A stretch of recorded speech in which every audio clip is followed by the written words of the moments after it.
Vamos lá, galera, voltando para o estudo de mais uma teoria administrativa. Agora vamos estudar a teoria estruturalista de administração, perfilando aí todo o perfil histórico, né, passando por toda a evolução da administração diante dessas eras e dessas teorias que foram surgindo, tá? Então vamos lá, a gente vai falar agora da teoria estruturalista. Essa teoria estruturalista, gente, na verdade, é o desdobramento da abordagem estruturalista. Por favor, prestem atenção. Assim como a gente tinha assim, ó, a abordagem clássica, e dentro da abordagem clássica, a gente tinha duas teorias, a científica de Taylor e a clássica de Fayol. Aqui também, tá? Aqui também a gente vai ter uma abordagem, ou seja, duas teorias dentro de uma abordagem, mas elas são diferentes entre si. Se falar abordagem estruturalista, cabe tanto para a teoria da burocracia quanto para a teoria estruturalista. Agora, a teoria estruturalista, de que faz parte a abordagem que faz parte da abordagem estruturalista, vai estar dentro da mesma abordagem, mas com a ênfase diferente. Olha só. A gente já viu burocracia. Burocracia foi estudada pelo sociólogo alemão Max Weber. Só para retomar, aqui a gente tinha uma visão de sistema fechado. Aqui a gente enfatizava só a organização formal, ok? Aqui nesse modelo a gente tinha já uma abordagem que era descritiva, explicativa, ok? Só que a gente ainda tinha uma visão muito estreita da realidade. Quando a gente passa para a estruturalista em si, a gente passa a considerar o sistema como aberto. E além do sistema aberto, a gente passa a conciliar o aspecto formal com o aspecto informal. Fica a dica. Vem cá comigo que eu vou te explicar uma coisinha básica para você nunca mais esquecer disso daqui. Bom, a teoria estruturalista ela é uma divisora de águas. Ela marca um avanço na teoria administrativa. Sabe por quê? A partir dela, o sistema se abre. Então, a partir dessa teoria, todas as que a gente for estudar adiante, você já deve entender e lembrar que o sistema sempre vai ser um sistema aberto. Além disso, aqui, pela primeira vez, a gente busca a conciliação e estuda as duas partes da organização, a formal e a informal. Ok? Então aqui as duas partes são consideradas. Além de considerar o ambiente externo, que antes não era considerado por nenhuma teoria até então. Vocês lembram, né? A gente estudou científica, clássica, relações humanas. Em todas elas a gente só considerava o aspecto formal, nas relações humanas passou a considerar o informal. E aí aqui a gente faz o quê? Concilia tudo, tá? Concilia o formal com o informal. E além disso a visão passa a ser tanto interna quanto externa. A gente vai ter uma visão de sistema aberto, tá? Essa é a teoria estruturalista. Então, vamos lá, lembrando, a partir de agora, todas as teorias terão a visão de sistema aberto. Aí você lembra o seguinte, depois que abre, nunca mais fecha, tá bom? Então, já que abriu pela teoria estruturalista, ninguém mais vai fechar o buraco que foi aberto, tá bom? Então, o sistema vai ser aberto daqui para frente. Outro ponto, o que Deus uniu, o homem não separa. Então, organização formal e informal vão andar juntas agora em todas as outras teorias, ok? Esse apartheid da formal e informal ocorre tão somente até a teoria das relações humanas. Todas as outras adiante que nós estudaremos terão a conciliação entre os aspectos. Avançando aí. Origens dessa teoria. Primeiro, a gente vai ter uma oposição cerrada entre a teoria clássica das relações humanas. E aí eu faço até a menção de novo do autor chamado MacGregor, que integra lá a teoria comportamental. Ele vai dizer que a teoria clássica, ou abordagem clássica, seria o equivalente à teoria X, que tem como premissa o homem econômico. Aqui, a das relações humanas seria o que MacGregor chama de teoria Y. Aqui seria o homem social, ok? São dois extremos. O que faz, portanto, gente, a teoria estruturalista? Concilia as duas pontas da corda, amarra, de modo que a organização formal passa a andar com a organização informal. A gente concilia os aspectos da clássica com a das relações humanas, ok? Tópico 2. A necessidade de visualizar a organização como uma unidade social, ou seja, sem divisão entre o que é organização formal, o que é organização informal, mas uma organização que alcança o que se espera por meio das pessoas, porque as pessoas estão ali dentro, elas precisam ser consideradas e a organização com seu sistema de cargos, papéis, tarefas também está ali. Então, a gente tem que considerar os dois aspectos. Depois, influência do estruturalismo nas ciências sociais. Então, as ciências sociais, gente, a sociologia vai ganhar corpo, vai ganhar voz, a sociologia organizacional passa a ser a premissa aqui. Quando a gente tinha a teoria burocrática, a gente pensava mais na sociologia do ponto de vista individual. Quando a gente pensa na sociologia, na teoria estruturalista, a gente pensa do ponto de vista organizacional, porque segundo os autores dessa teoria, em especial Amitai Etzioni, Blau e Scott, a gente vive uma sociedade das organizações em que os indivíduos ocupam vários papéis em diferentes organizações num contexto social. Depois, um novo conceito de estrutura. Gente, que conceito de estrutura é essa? Vamos lá, para a teoria estruturalista. Aqui vale a máxima. Uma organização é muito mais que a soma de suas partes. Olha que ideia incrível. Por exemplo, eu, você, todos nós temos a mesma constituição fisiológica, biológica. Nós temos membros, tronco, pernas, a gente tem toda essa constituição. E a gente é igual? A gente é a simples soma de nossos órgãos e de nossas partes componentes? Não mesmo. Então, transcende. E uma organização também transcende. Ela não é só a soma de todas as partes que a contém, ela é muito mais, ok? Então, esse novo conceito de estrutura passa a surgir, conciliando o aspecto formal e informal. E aí, a gente vai ter aqui o conceito de homem organizacional. Aqui, as organizações passam a ser estudadas e a gente vai ter um importante conceito surgindo. O conceito de taxonomias organizacionais. Ou seja, são classificações de organizações que são agrupamentos, tá? São agrupamentos, essas taxonomias. Ou ainda, categorias de organização arranjadas em torno de certas características elementares. Então aqui começa a surgir o conceito de taxonomia, o conceito de homem organizacional e a gente vive uma sociedade das organizações. De novo, o que é o conceito de homem organizacional? É um homem que ocupa diferentes papéis em diferentes organizações. E aí a gente tem uma sociedade das organizações, porque a gente vive em organização. O homem é um homem organizacional, ele se organiza, ele vive em organizações distintas. Por exemplo, quando você chega num ambiente de trabalho, você tem um comportamento, você exerce um papel dentro daquela organização e você tem que agir conforme aquela organização prescreve. Quando você vai para a organização religiosa, você tem um outro padrão de comportamento. Quando você vai na organização familiar, você chega, põe o pé na mesa, arrota, né? Dependendo de quão escroto você é e sua família seja assim mais próxima, né? O bicho pega. Então, cada organização tem um certo tipo de comportamento. Tá delimitado tanto por elementos formais quanto informais, ok? Lembrando que para o estruturalismo, uma organização é muito mais que a soma de suas partes. Avançando. Segundo eles, né, os autores dessa teoria, em especial um cara chamado Amitai Etzioni.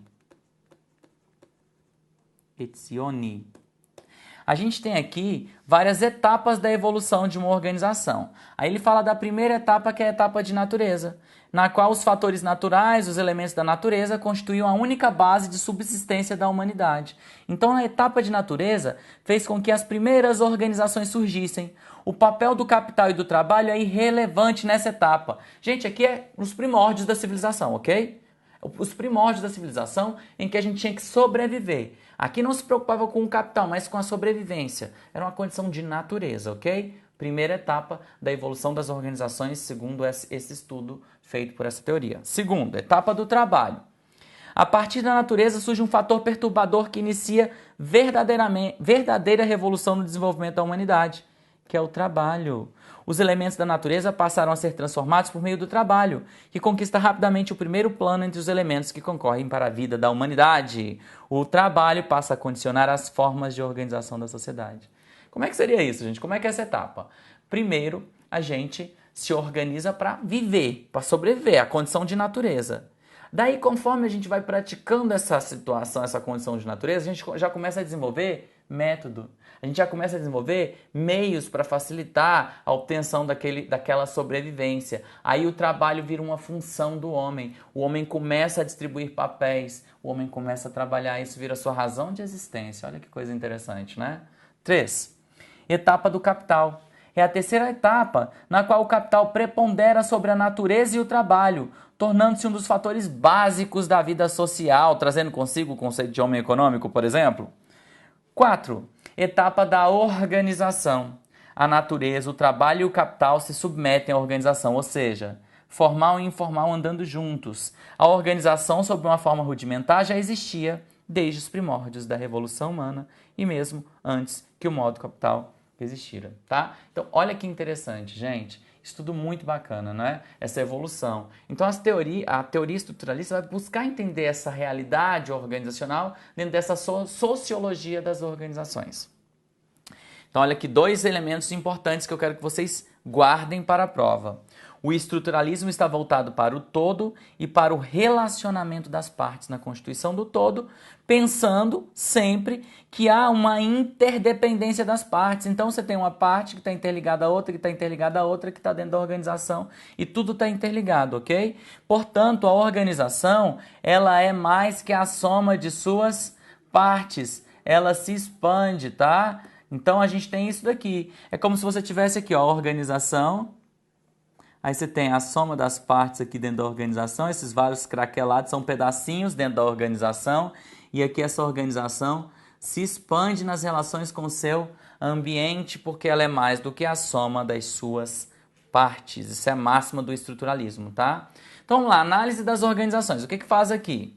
Quando a gente vai para a teoria estruturalista, a nossa abordagem passa a ser múltipla em diversos aspectos. Primeiro, considera tanto o aspecto formal quanto o aspecto informal. As recompensas são sempre materiais e sociais, e não só uma ou outra, tá bom? Percebam que aqui, ó, e não mais ou. Os diferentes enfoques da organização são considerados. Quais são esses diferentes enfoques? A gente vai ter aqui, ó, científica, vai ser considerada, as implicações dela. A clássica, também serão consideradas os levantamentos pela clássica. A burocrática, tá bom? Bem como a das relações humanas, que foram as teorias que antecederam a essa, tá? Relações humanas. Nesse aspecto eu quero enfatizar algo. Sabe como surge a teoria estruturalista? Ela surge para conciliar a organização formal e informal, ou seja, os aspectos das relações humanas e da abordagem clássica de administração, e outra, surge para corrigir as imperfeições, os deslizes cometidos pela teoria burocrática, porque elas fazem parte da mesma abordagem. Então, de novo, como é que surge a estruturalista? Para conciliar a ênfase que se dava tanto à organização formal e à informal, conciliando, portanto, a abordagem clássica e das relações humanas e corrigindo os desvios e distorções inerentes à teoria da burocracia. Mais uma vez, junta aspectos da clássica das relações humanas, corrige distorções da teoria burocrática. É isso. Bom, aqui ela vai passar a considerar os diferentes níveis da organização. E aí esses diferentes níveis serão, gente, ó, nível institucional, que equivale ao nível estratégico, nível institucional, nível gerencial, que equivale ao nível tático, tá? Só usam nomes diferentes aqui para essa teoria. E, por fim, o nível técnico, que é onde o pessoal bota a mão na massa, que seria o nível operacional, ok? Então, aqui ele vai considerar ainda a diversidade das organizações e a noção de taxonomias. As várias taxonomias começam a surgir aqui, as tipologias de organização. E fica a dica, tá? Fica a dica por quê? Quando no seu edital tem ali organizações formais modernas ou coisa do tipo, ou estruturas organizacionais, ou departamentalização, aquelas coisas ali, na função de organizar, vai cair teoria estruturalista indiretamente, porque a teoria estruturalista nos traz algumas definições de organização e algumas tipologias ou taxonomias organizacionais, a exemplo do que faz Amitai Etzioni com suas taxonomias, a exemplo do que estabelece também Blau e Scott, ok? Por fim, análise interorganizacional, ou seja, a gente vive uma sociedade de organizações e que elas têm influências recíprocas aqui, né? A gente vai ter uma sociedade de organizações e o indivíduo ocupa diferentes papéis em diferentes organizações, que é o que a gente chama de sociologia das organizações.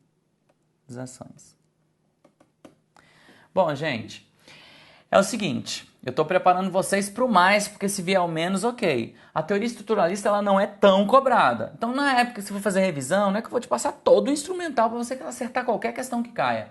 Mas, quando você tiver que priorizar, algumas teorias que são muito cobradas em concurso. As mais cobradas de longe são científica, clássica, burocrática, contingencial, comportamental e neoclássica. Essas são de longe, sistêmica também. Ah, professor, você falou tudo. Não, são muito mais que isso, são as 10, tá? Essas são mais cobradas. A estruturalista tem poucas questões, mas quando cai as pessoas sabem pouco porque ensinam pouco sobre ela. E eu quero que você acerte o pouco que é muito, porque é isso que vai fazer a diferença na tua prova. Por isso eu abordo tudo, ok? Vamos lá, seguindo.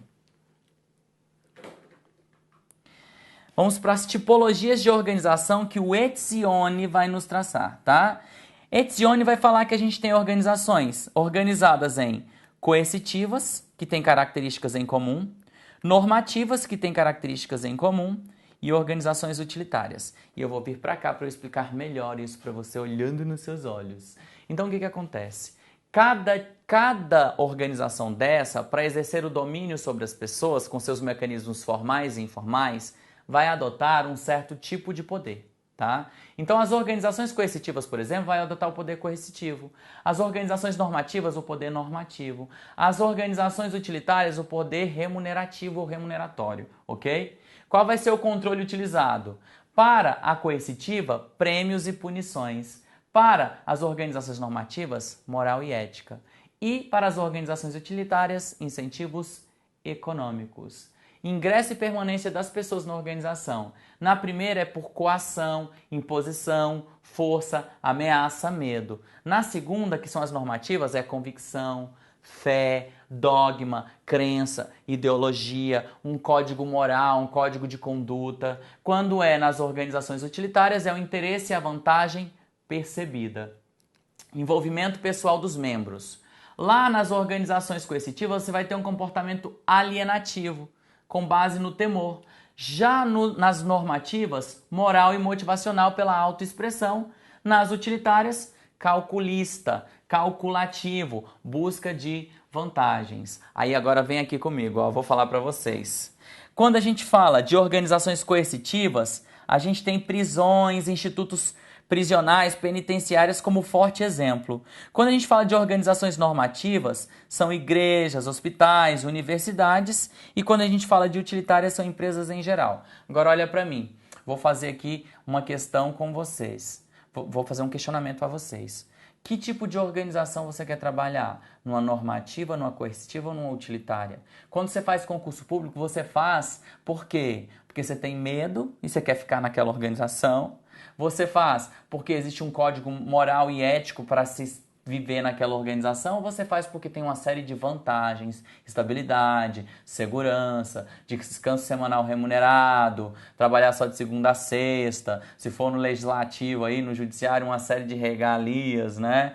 Por exemplo, ter recesso no fim do ano. Eu tenho, tá? Eu tenho. Recesso no fim do ano é vida. Então, gente, isso é uma organização utilitária. Se você está nela por conta do cálculo que você faz dos benefícios de lá estar, sua organização é utilitária, ok? Agora, quando você está à força numa prisão, no instituto prisional, você está ali pelo medo, pela punição, então é a organização coercitiva. E agora atenção para as organizações normativas, isso é bem interessante. Organizações normativas são aquelas bem tradicionais, que por terem uma cultura forte, seus valores são amplamente disseminados entre as pessoas, de modo que não precisa nem ter normas escritas formais. Então não confunda o nome normativo com ter várias normas. Isso é errado. Uma organização normativa é aquela que não precisa de muitas normas. Não normas escritas e formais, mas normas de conduta, padrões ético-morais que motivam as pessoas a atuarem daquela forma. Ninguém diz como você tem que se comportar na Igreja Católica, que é uma organização extremamente tradicional, cheia de dogmas, códigos de conduta, moral e ético. Portanto, você vai se comportar daquele jeito porque você sabe que é assim, sempre foi assim. Então, as organizações normativas normalmente são organizações bem antigas, ok? Que criam culturas fortes. E organizações de culturas fortes dispensam as normas, porque as pessoas têm normas, na verdade, de conduta, de padrões ético-morais e não de documentos escritos e formalizados. Então internaliza isso, que isso pode cair ainda na tua prova, tá? Pode cair e cai com frequência. Caiu no último concurso agora de 2018 do STJ, uma questão sobre cultura forte, ok? Que falava que uma cultura forte dispensa as normas formais e escritas. Certíssimo, ok? Avançando. Então, olha só.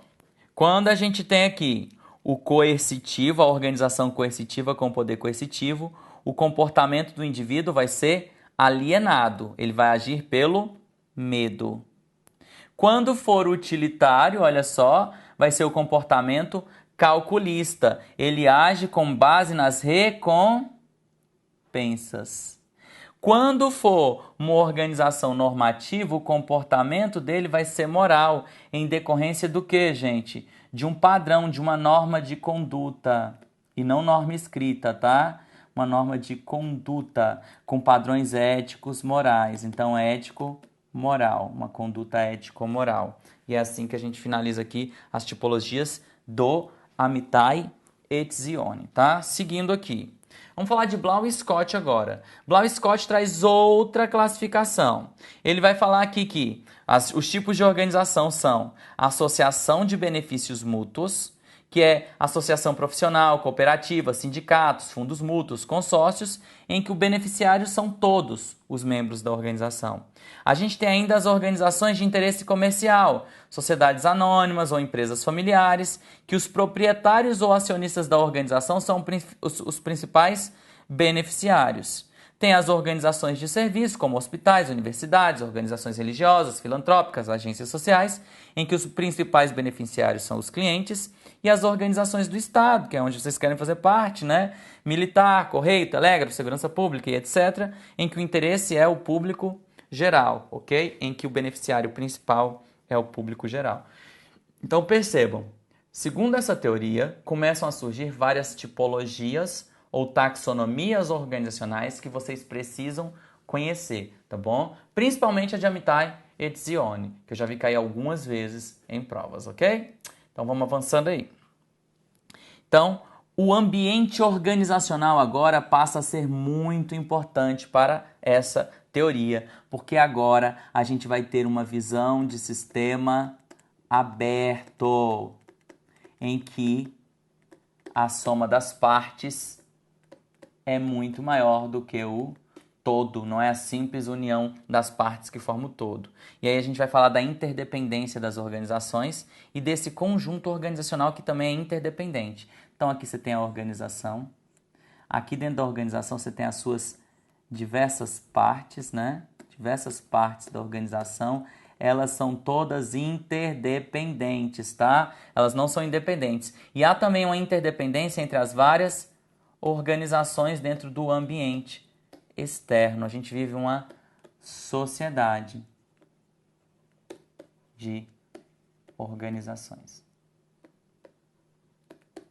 E aí, segundo a abordagem estruturalista, a gente enfatiza a questão da estratégia organizacional, que pode se dar por meio de competição, ajuste ao negócio, cooptação ou coopção e coalizão. Vamos lá, competição. O que seria a competição? A gente disputa numa relação de ganha-perde. Você tem que ganhar para que o outro perca e cada um quer o ganho máximo, ok? Quer dizimar o inimigo. Seria uma situação de competição. Situação de ajuste ou negociação. É quando a gente tenta ajustar os interesses de ambas as partes para que pelo menos alguma coisa alguém saia ganhando, ok? Seria o ajuste ou negociação. Temos ainda, gente, a coopção ou cooptação. Olha, isso aqui é bem legal, tá? Isso costuma cair, essa estratégia de cooptação, porque as pessoas não conhecem muito. O que é cooptar?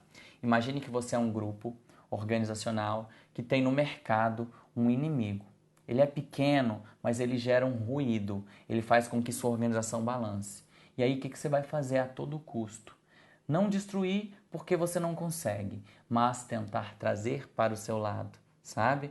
Trazer e convencer, dar algum benefício, alguma vantagem para que ele faça parte da sua ideia, sabe? Quando você pega um profissional da concorrência e traz para si, porque você deu algum, sabe, um migué, um caô para a pessoa ir e se atrair pela sua organização, para assim você se fortalecer, isso é coopção ou cooptação. E por fim tem ainda a coalizão. A coalizão é um fenômeno muito contemporâneo também, em que as organizações percebem que sozinhas elas não conseguem muito.